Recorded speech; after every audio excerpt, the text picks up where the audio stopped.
Hi, I'm Emily from the Blue Mouse, and today I'm going to teach you what the difference between a row and a round is. So it's very common to come across both of these terms in knitting patterns, and when I was a newer knitter, I didn't know that there was a difference.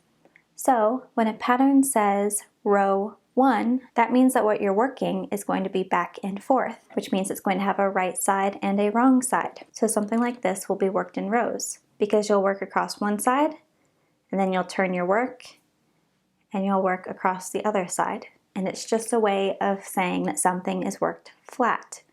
It is worked one side and then you flip it and work the other side. And so when a pattern says round 1, it means that it is worked in the round. It will be something circular, like maybe a sweater or a hat or something like that, versus flat, which will be more like a scarf or a shawl. So that is just a tiny distinction that is used in knitting patterns, but hopefully that will help make knitting clearer in the future.